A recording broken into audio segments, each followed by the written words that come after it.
Welcome to the podcast where we take a deep dive into the stories behind construction business leaders. We will share how they got started, how they found success, and the lessons learned along the way. I'm your host, Eric Fortenberry. Welcome to Builder Stories. How's it going, everybody? Welcome back. I'm really excited. I've got a great guest here. We have Elsabbagh from Canadian General Contractors. They're located all over Canada. They got 3 or 4 Providence, something like that. Really excited to have you on the show. Welcome to Builder Stories. Awesome. Yeah, thanks for having me, Eric. Bonus points for getting my name right. Hey, well, you did give me a little coaching earlier, but hey, so look, Ferris, why don't you give us a little bit of background? Kind of, you've got a very unique story where you've been involved in a lot of different construction companies. You've really built and grown yours. So why don't you kind of give us the background? How did you get into construction? What led you to start up a construction company? Yeah, that's a great question. I always wonder myself too. So I got in construction 15 years ago, roughly in around 2010, 2011. And I did get into the industry from a unique standpoint in the sense that I didn't get in by lifting a hammer, the traditional sense of kind of like working your way from the guy that's kind of sweeping the floors all the way to the guy running the crews. That really wasn't my traditional route that I took. Really early on, I remember graduating university, a group of friends and I, including my brother, we were really interested in, the tech startup scene. And we took a liking for Tim Ferriss and the 4-Hour Work Week, which was just this whole new world of like looking at business and looking at kind of like, what your work schedule would look like. And we're really fascinated with how he was able to kind of like leverage, the internet and globalization and all these little factors to kind of build a business. So we ended up starting off with digital marketing, like really trying to learn about digital marketing, because that's really what Tim Ferriss was able to kind of get across to us in his book, amongst many other things.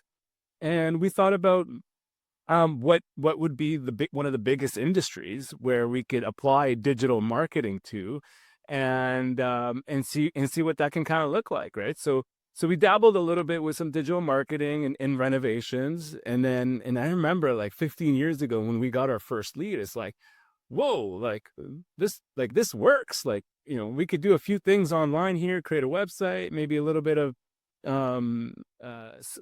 search engine marketing, if you will, like Google or whatever, and make the phones ring or get people interested in potentially working with us. And I remember being in Greece when my brother was really working on the SEO side. So the traditional creating some backlinks, sending some, backlinks to a website, and then he would end up ranking our website #1 before we really built the business. And I remember being in Greece and typing, Ottawa Contractors. So one of our companies called Ottawa General Contractors. And I was like blown away that we were like the first result when I was in Greece for Ottawa Contractors. And, it sounds so silly here today, but I was just like, wow, like we're probably really onto something. So we really started off with digital marketing, and we were salespeople as well too. And we really learned how to drum up a whole lot of business. But then we quickly really learned that there's a lot more to business than just getting the contract. And that was definitely an interesting journey. So I'm in it for 15 years now, and I would say it took a solid 10 years, a decade, to really just build out the whole business. And what I mean by that is, like, the sales and marketing was always the easy part for us, believe it or not, which is typically usually the hardest part for most businesses. But it was like, all right, now we've generated all this business. How do we actually take it from, top of funnel to the end to a point where everybody's happy, not just pissed off, right? I'm sure you could probably imagine there's a lot of years of a lot of people being pissed off, being patiently waiting for us to learn the whole business, right? So, and that doesn't just mean clients. I mean, vendors, your suppliers, your subcontractors. That even means also your internal staff. How do you take all this business that you're generating and have happy clients, happy staff, happy vendors? And they're actually all interrelated, to be honest. You can't have one without the other. right? Like if you have pissed off clients, you're most likely going to have really upset vendors and upset staff because they're not going to think that that's cool and so forth. So really, to kind of go back here a little bit, 15 years ago, we really learned how to drum up a bunch of leads, really figure out digital marketing at a time where people rarely even really understood the importance of like systems or processes or procedures in this business, right? Like I always used to say, like people didn't even really use emails back then, let alone understanding kind of like the information systems and the digital marketing component. So really quickly we expanded to 4 cities across Canada within 3 years, but um that was a bit of a mistake because we were still learning how to be, young men, entrepreneurs, and on top of all that, we're still learning construction. A funny story is, I remember, a contractor asking me something about gypsum board, and I had no idea that gypsum board was drywall, and I just like look at him with a blank face, and he'd be like, "Oh, you don't know what I'm talking about, do you?" I'm like, "Nope." Luckily, I was always really honest with people, but that's really how we kind of got into this industry. Really understood digital marketing. There's a bit of a paradigm shift happening where digital marketing was becoming one of the main components to a business, and we really understood it, optimized it, and figured it out way long before most people did. Yeah, I mean, you're absolutely right. Like I feel like a lot of people I talk to really struggle with the lead flow. It's that top of the funnel. It's like, they have a couple early wins, some referrals, some, repeat business, but then it's like, man, how do we keep growing? And they haven't invested in that foundation of marketing and like having the website and doing the SEO. I mean, sounds like you guys like really came in swinging pretty heavy with that and just sort of needed to figure out what to do next versus a lot of people know what to do when they win the job, but it's like, how do we keep those jobs coming? Yeah, that's exactly it. Like we were very fortunate that generating the leads and making the phones ring and getting in front of people was really never the hard part. The maybe something related was like how do you make sure people aren't wasting your time in the sales process? And we really had to learn that, but you figure that out really quickly. The really difficult part was how how do you really tie it all together? And I was touching on it, like happy staff, happy vendors, and happy contractors, and and happy clients. Because it sounds like it's really easy, just do a good job. But how do you do that when you're doing, for example, 150 projects a year, and you're turning over 15-20 million dollars of renovations, right, across 200 projects? Like that's a lot of challenging projects. And how do you manage all these personalities? Because that's really what it is, right? You got all these clients with all these, a spectrum of personalities. You have all these vendors with a spectrum of personalities and staff. And it really took a long time to, well, 10 years I think is a long time, but in the grand scheme of things, it really wasn't that bad now as I reflect on it. But, going through that emotional roller coaster, it felt like forever, right? Because I specifically remember a time in 2019, so I'm 9 years in, and we were doing, I want to say about $10 million a year, one of our offices that year. And we're making some decent money. We're, I can't remember the exact amount, but I remember catching myself at a crossroads where I just wanted out of the business. I wanted nothing to do with it. It wasn't, getting into business and being an entrepreneur. Yeah, money's a part of it, but it wasn't the most important part. Um, I wanted to be a man of the community. I wanted a place where my family, my daughters can grow in a place where I'm spoken well of. And in 2019, operationally, we were having a really difficult time. As you can imagine, we maybe got 50, 60 jobs are active and everybody's just pissed off. Staff was pissed off. Retention wasn't really good. Vendors were upset. Clients were upset. And, I'd have some conversations with people in the industry and they'd tell me that's just what it is. Like renovation sucks. It's not fun. And people are always going to be pissed off. And sometimes that make me feel okay, but um, it didn't sit well with me. And I think I wanted out of the industry, actually, to the point where I even valued my company and had had like $1 million buyout on the table ready to go. And something inside of me um, just didn't feel right. And thankfully, because literally COVID was the next year and our business doubled, like doubled in revenue. And not just that, COVID, like there was like a period where things were very slow, like just came to a complete halt. I think, January, February, March, maybe April. So that allowed me to kind of like step back and be like, you know what? I'm going to figure this out. I'm going to figure out, and I'm not going to be okay with having basically poor experiences. And we've narrowed them down to experiences: client, vendor, and employee experience.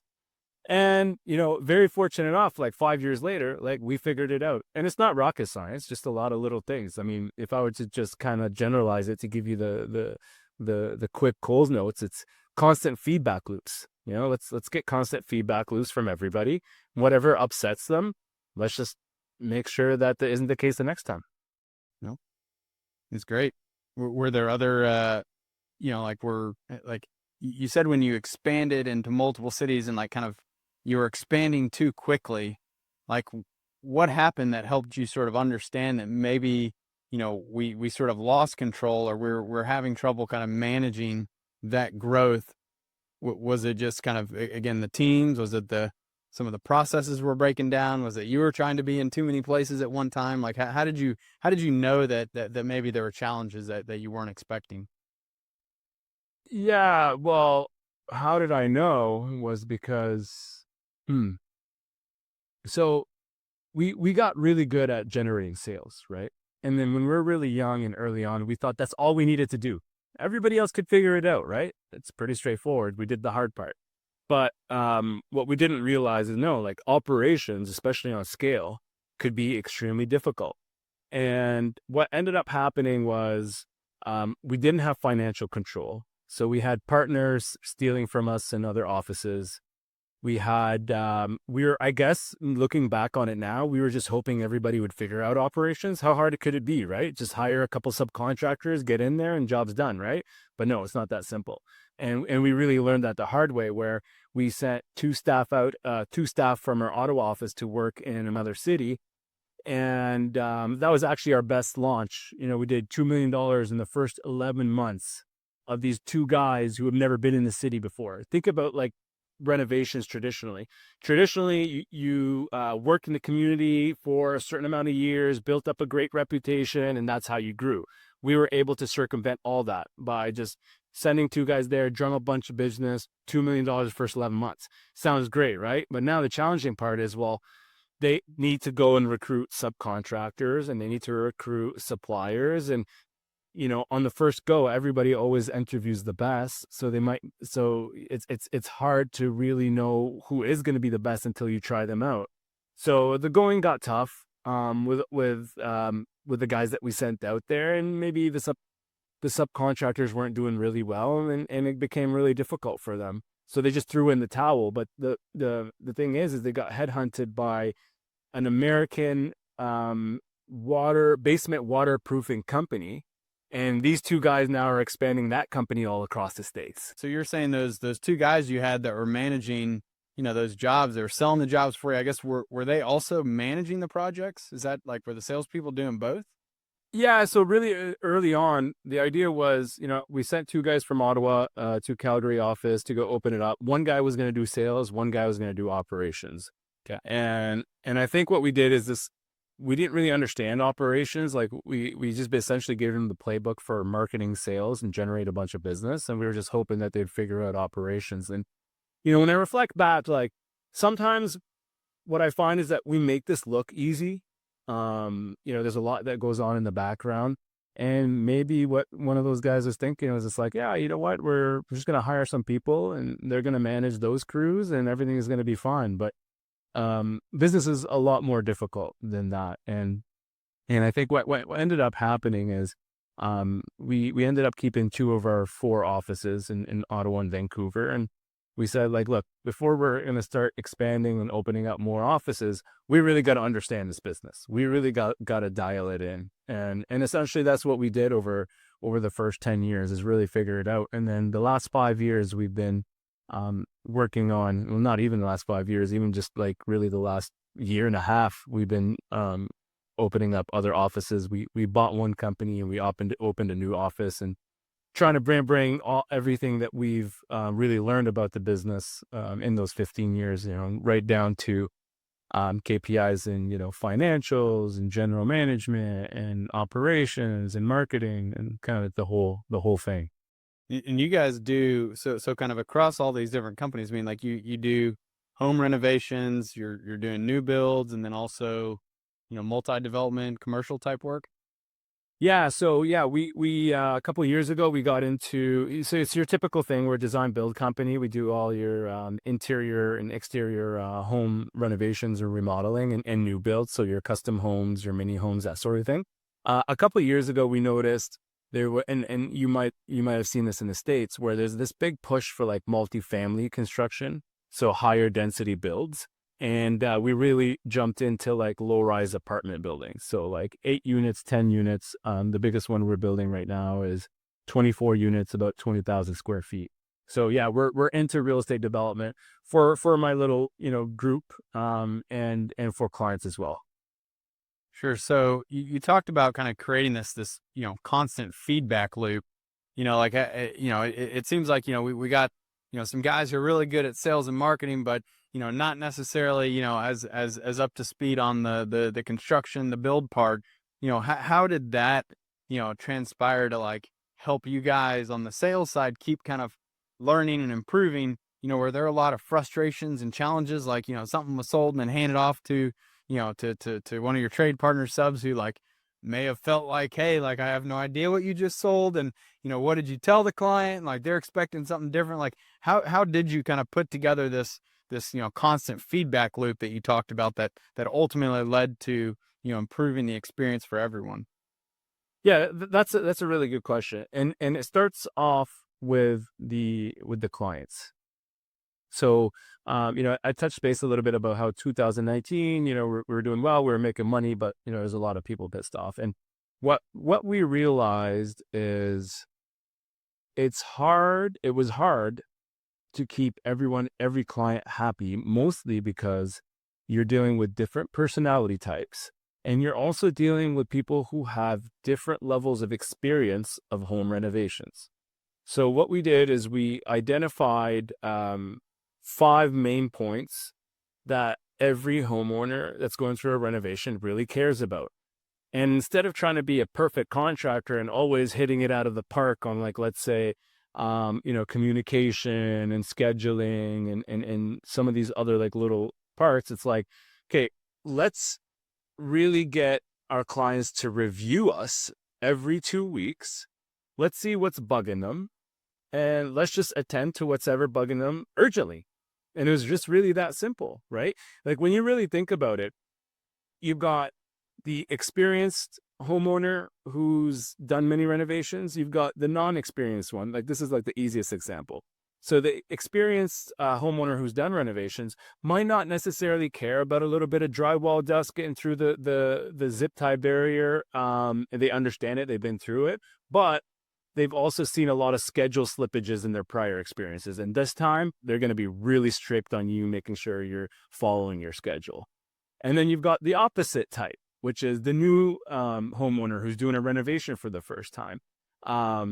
Maybe they're not as stringent with the schedule. Like they don't know that, they think it's a regular part of the job, but a little bit of drywall dust really bugs them, leaving that kind of like renovation space. They're not used to that kind of chaos, right?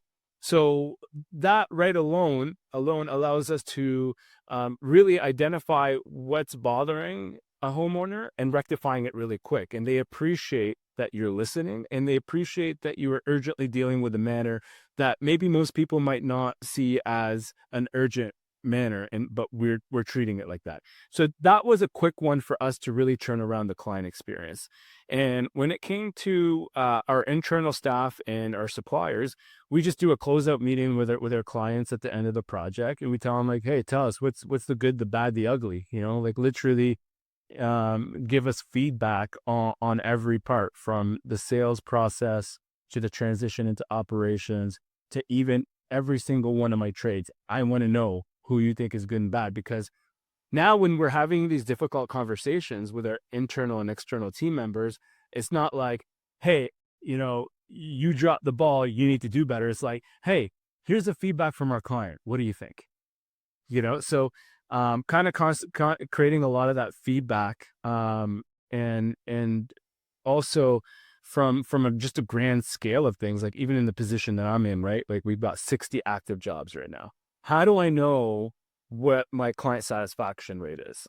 And it's just as simple as I got a spreadsheet, and we asked them to review us biweekly on 5 points, and I can quickly scan, like, we're getting 3 out of 5s, 4 out of 5s, or 5 out of 5. Are we getting a 1 out of 5? Well, you know what? It's going to happen, but we've got strategies and processes in place where I need to see that flip around by the next week, right? So it's like, if you're a homeowner and you're like, look, your project manager is missing the schedule, the site's not super clean, and I barely hear from them.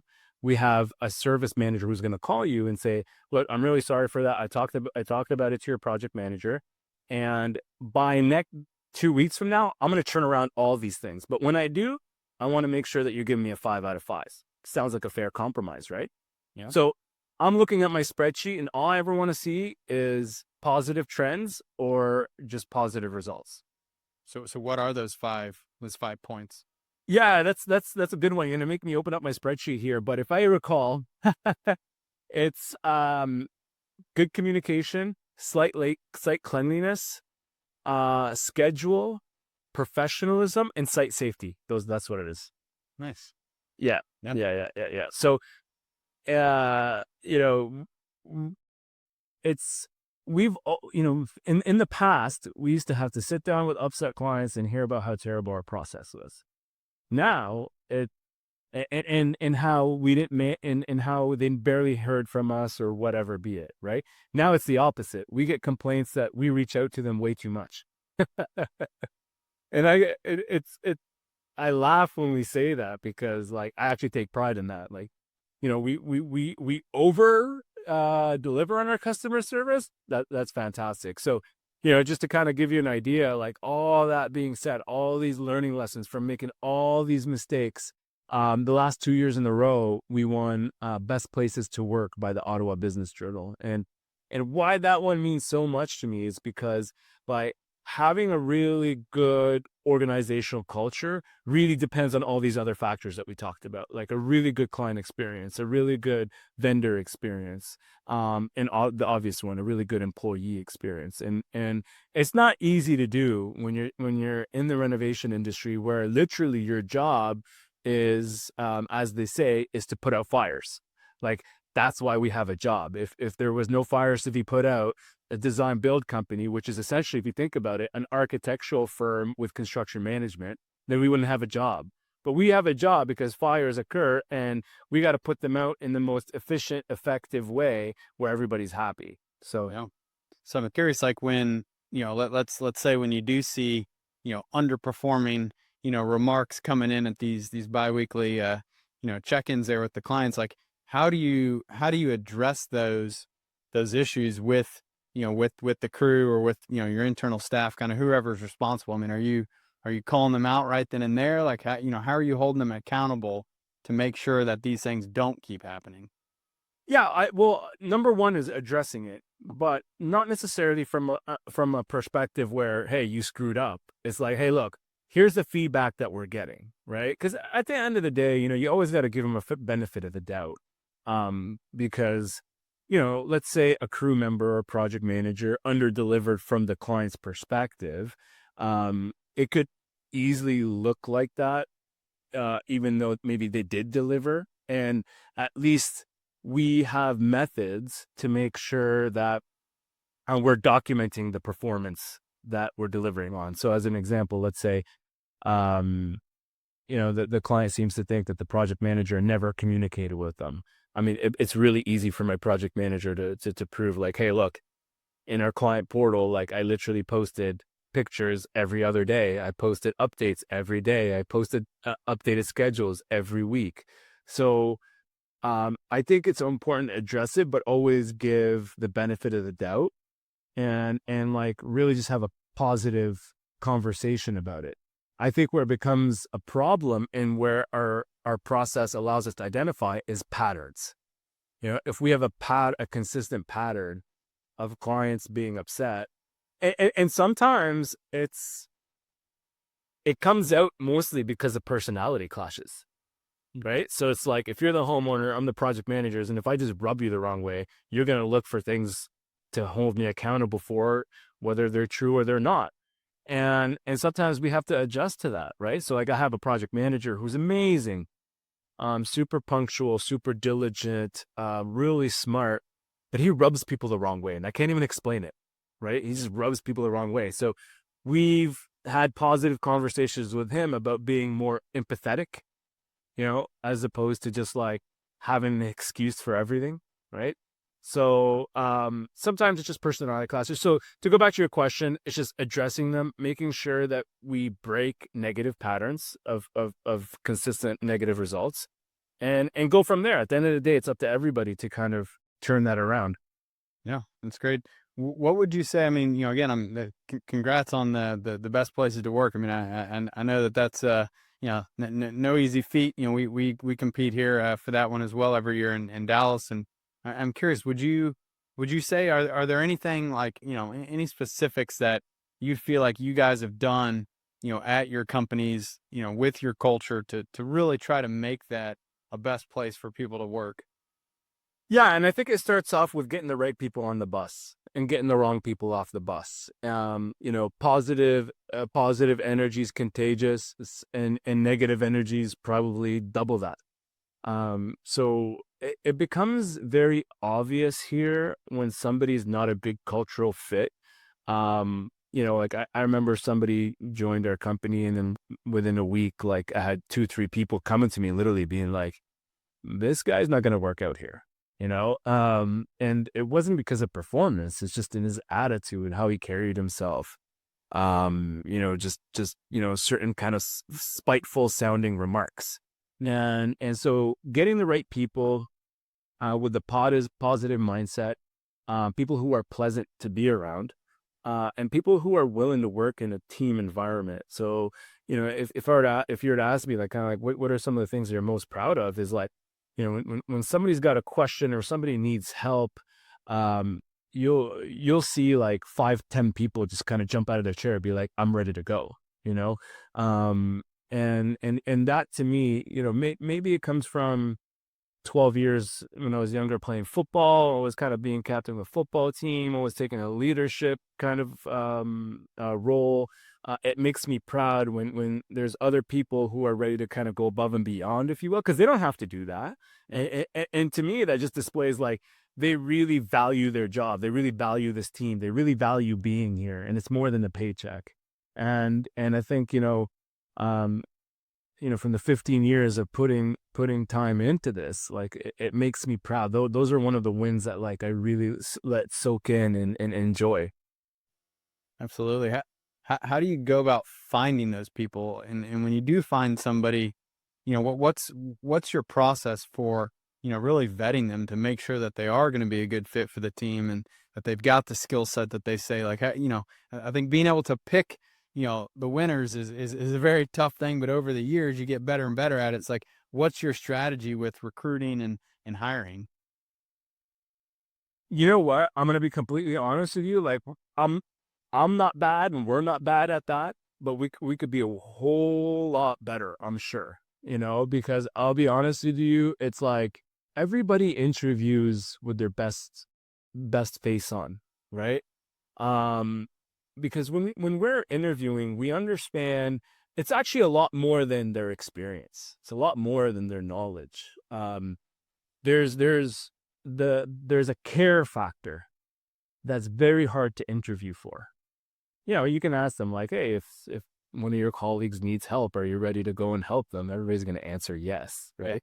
So I think that what we really like to do is, like, when we kind of like ask all the tough questions, like, depending on the role, is they've got, certain requirements, but once that passes, we just keep our eyes on them, and it's a bit of a trial and error for us.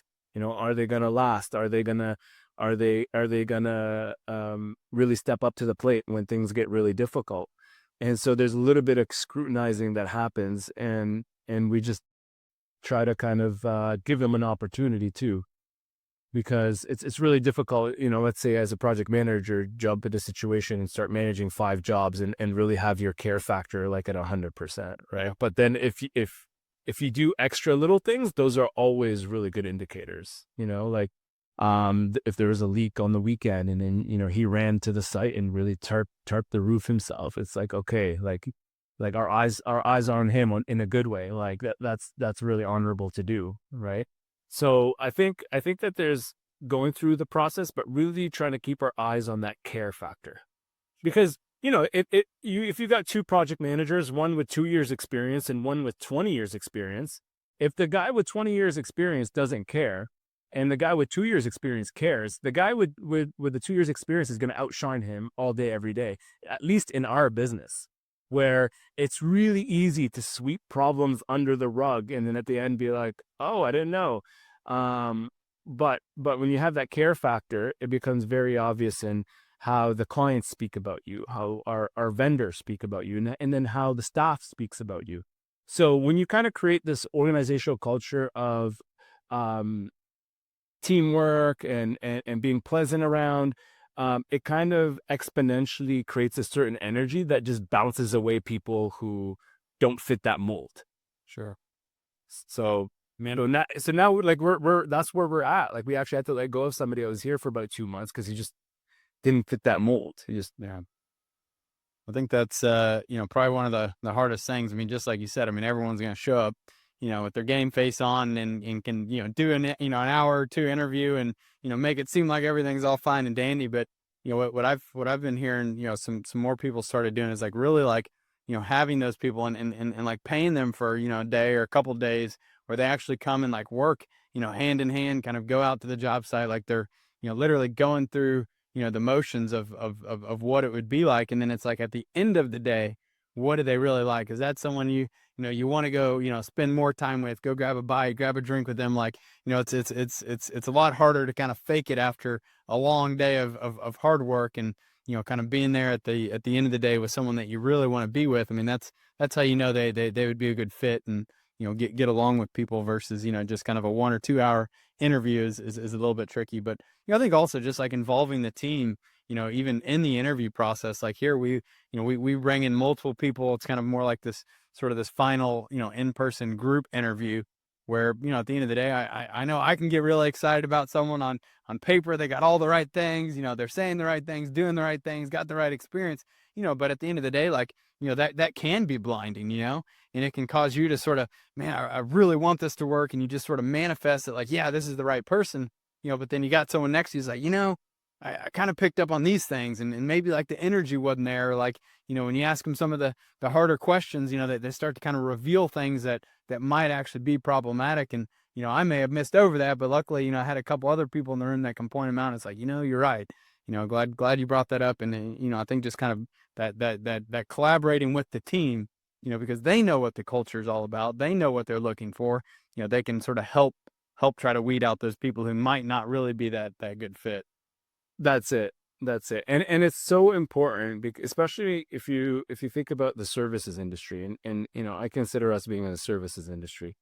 The right people, if all things are the same, systems, processes, procedures, strategies, but you have in one batch really strong organizational culture, really strong team, and then on another batch mediocre team and mediocre culture. Like the strong team could exponentially grow your company alone just because of the people on this team. Yeah. So when I really understood that having the right people on your team naturally alone will help you grow the company. I mean, there's already all the odds against us as is. So it's like if I'm always looking for path of least resistance, right? Like what I call them game changers, like items where can just help me grow because of whatever they are. So, I hold our organizational culture very close and I keep that really well guarded to the point where, new people come in here. I'm always asking about them. Like, how do they act here and how do they deal with here? And then eventually you get to a point where you just got all these really awesome people, Yeah. So obviously, you've been involved in a lot of different companies and startups and kind of have played that entrepreneurial leader role for a while. When you think back, like, is there anything like, if you were to go start another business today, like, is there anything that like you wish you would have known, at the beginning of these other businesses that like you would put into place, moving forward? Like, what would you do differently, or what do you think, like, for someone else who is starting up today, like, what would you advise them to try to give themselves the best chance for success? That's a tough question. And it's funny, right? Because I think about this all the time. Like, ignorance is bliss, like going, reflecting back, it's just like, all I cared about when I started was the end goal, creating a really cool company. And, and I was so confident I was going to do that. And after going through basically hell and back multiple times, I always reflect, like, how was I so confident? How did I not think about all of this in between? And sometimes ignorance is bliss, where maybe had I thought about all the struggles and challenges that were going to come, maybe I wouldn't do it. I don't know. I have no idea. But, you know, the odds were against us. So, like, it's hard for me to say what would I do differently, because it all worked out really well. Like, we started our first company with $50,000, and we did $1 million our first year, not knowing anything about construction, and then maybe 2 or 3 million the second year, and then we're like 4 or 5 in the third year. And but we didn't make money for a really long time, and there was really hard learning lessons along the way. So I don't know if I would do anything differently. However, what I would say is, some advice for somebody who's really looking to grow and really looking to build their business. Really, you got to get yourself to a situation where you're building the business and not working in it. You can work in it and build the business only for so long, but eventually you need to put people who are working in the business. And what I mean by that is, okay, you got a couple $1 million in revenue. Now you can hire a project manager. Maybe you're doing the sales, maybe you're hiring a salesperson, but then you're going in to really work on the rest of the business. So really implementing systems and processes in place to start building that machine, because a real business is essentially a machine where people can work within this machine, and then it runs itself without you. So it's funny, right? Because not having construction experience forced me into that situation. Whether I knew it was right or wrong, it didn't matter. Like, I was forced to be like, okay, well, like, let me figure out our systems, let me figure out processes, because that's the only thing I could do. I couldn't lift the hammer. I couldn't really even manage contractors. Um, so it naturally put me in that situation because I had a lack of construction knowledge, and it didn't come from the construction world. So I already had an outside the box kind of point of view. So building that business, creating automated lead systems, creating a formalized sales process, right down to the point of step 1, step 2, step 3, step 4. This is what you say, more or less. And doing that all across the different parts of the business. The next part, work into your operations, really define what that project manager role is. What's their roles and responsibilities? What metrics are you going to hold them accountable for? And that sort of thing. So I guess my best advice is really fast track your ability to build the business and not work in it. Yeah, no, that's great. And what about, like, personally, emotionally, mentally, how have you weathered the roller coaster, of being an entrepreneur, and kind of what's that toll that's it's taken on you, and how do you kind of manage those tough times, what. Yeah, that's a really good question. So like 2011, 2012, I remember waking up in the morning, going for a shower, and there's just like, I had a panic attack. And I've never had a panic attack. Actually, uh, I've generally been always a pretty strong individual, mentally, physically, but especially, I was saying 2011, we're 1 year in, we didn't really have enough resources to hire project managers. So I was the project manager, and you're taking a shower, you're waking up in the morning. What do? You think about all the things you got to deal with that day and all the troubleshooting you got to do. So I had a bit of a panic attack, and it was like, nothing serious, just a little hyperventilating. And then I remember asking myself, like, what is this? Like, this is weakness. So like I um I always my whole life I worked out in the gym, but maybe for like that first year or two wasn't as consistent or as good because there's just so much happening. So I ended up getting really prioritizing my physical fitness and also making sure I was eating really well. So trying to stay away from processed foods, trying to eat as much whole foods as possible. And then honestly, like getting some emotional support from my family, to be honest with you. It's going to sound silly, but I used to call my mom, because I started my first company in Vancouver. It's like a 6 hour flight. It's like, Virginia on one side and then, Seattle on the other kind of thing. Like that's kind of like the distance. So I flew out all the way to Vancouver on the West Coast to start my company. And I remember I'd call my mom and it'd be like, I don't know if I could do this. Like, I feel like a failure, and just kind of going through the emotional support with her. I was 26, 27 at the time. So, um, it's not as sad as maybe a 40-year-old calling his mom, but so emotional support with family and really trying to push through. I was always that overachiever in my life. I have younger brothers. I was always the overachiever in sports, in school, in business. I always had these like small little companies that aren't necessarily super successful, but when you're making a few $1,000s as a teenager, it went a long way. But and I think that's really what scared me, was that, my God, am I going to come back as a failure? And so emotional support, physical fitness, eating really good food, I think it's a must. Yeah. You're not going to build anything extraordinary as fast as I did if you're out of shape, if you're not healthy, if you're not mentally strong enough to deal with it. Yeah. No, that's all great advice.